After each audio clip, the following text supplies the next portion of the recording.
Good morning, folks. It's before 7 o'clock on Sunday morning. I know church is canceled today, but it's still a beautiful day. Storm is over. Well, I thought I'd take you with me on my walk this morning. Maybe we can think about the scriptures and I can give you some good scenery too as I walk.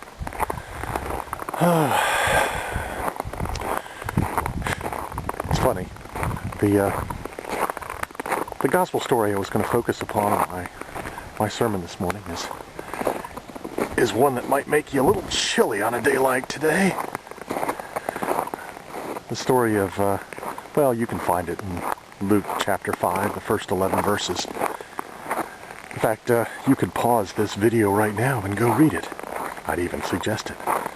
Like you can pause this video at any time. That's kind of something that's pretty interesting, don't you think? About this mode of communication. You can't do this on a Sunday morning. That is, pause me in the middle of a sermon and go do something else. But you can do that today. It's a story in Luke about the calling of Peter and the others. These fishermen who were out fishing. You know the story. I'll let you read that. I don't want to tell everything because if I'm going to post this online, it can't be more than 10 minutes. In Luke's, the story as Luke tells it, there's a part that got me this time, that made me think. That's the thing about the stories of the Bible, that as you read them, every time you read it, something different sticks out for you. And this time, as I was reading it, the part that really grabbed me was how Peter and the disciples, at the end of the story, just kind of dropped everything and followed. Think about that. In fact, you might even pause right now and do a little thinking. What would lead you to drop everything and follow Jesus? Think about it. Well, now, as you can see right before you, this is why we canceled church. If you wanted to park in the parking lot right now, well, unless you had a really good four-wheel drive, you couldn't. Well, back to that question. What would lead you to drop everything and follow Jesus? Well, why don't you keep following with me and we'll ponder that a little bit. You know, there's lots of things that aren't told in the story.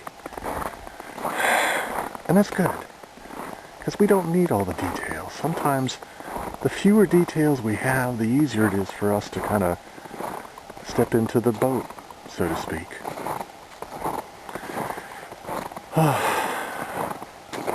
I mean, there are details I'd like to know, certainly, why these fellows would drop everything. I mean, details like, what was the economy going like at that point in time?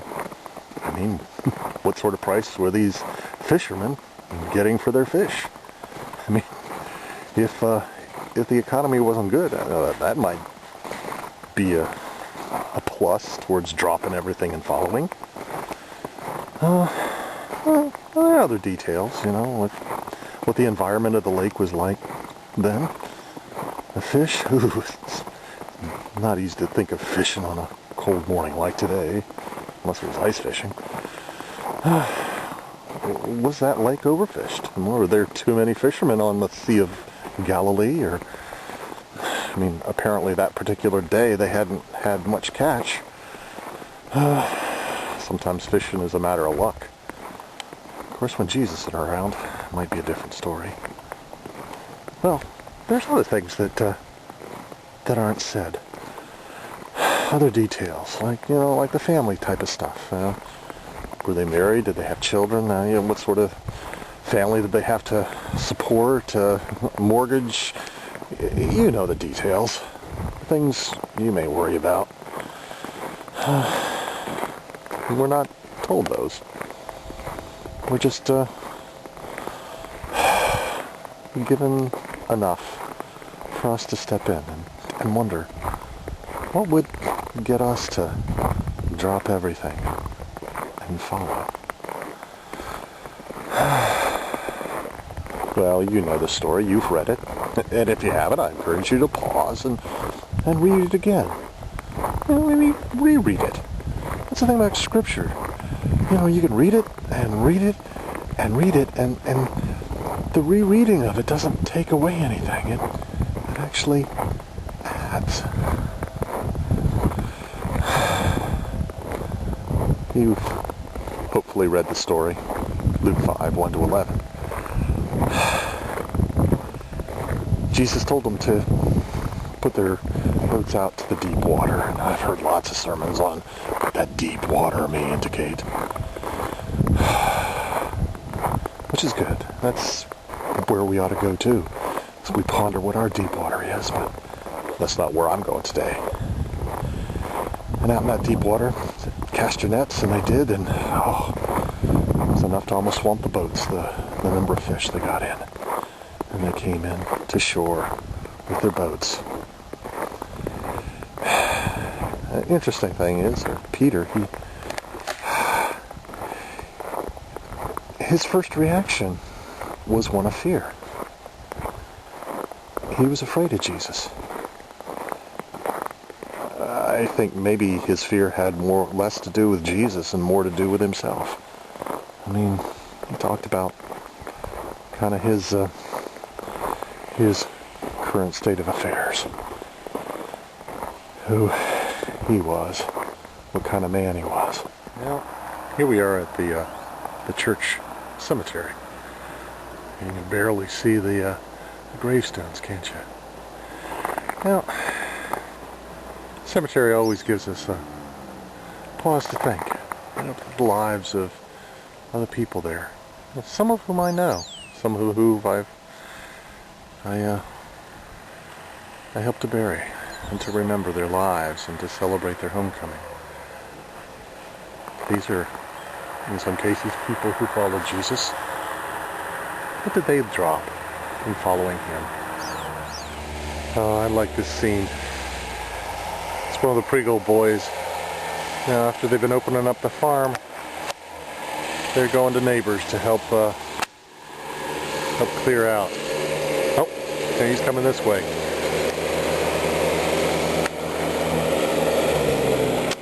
Oh man, it's going to take a while to get all of this cleared off. Guess I better get out of the way. There's our church sign. I don't think we're going to be changing the letters anytime soon. It says, "Aspire to inspire before you expire." Interesting saying. Now, speaking of neighbor helping neighbor, I was so thankful yesterday after the snow had ended. My neighbor across the street here, he's got a snowblower. When he was done with his driveway, he came over and, well, we worked on our driveway. We can get out. I wonder about you all. Well, I thought I'd show you some pictures from around here and get you to thinking about the scripture for today. Take some time to dwell with it. I won't have answered any questions, but this whole bit about dropping their nets and following Jesus, that's not something that's once and for all time, It's almost a daily thing. As we put things aside to follow Jesus, sometimes it's not very big things. We're not leaving our boats lying up on some beach somewhere, but every day as we follow him, well, life takes some turns, and we leave things behind, maybe things we should. What do you need to drop today, this week, as you follow Jesus? Think about it.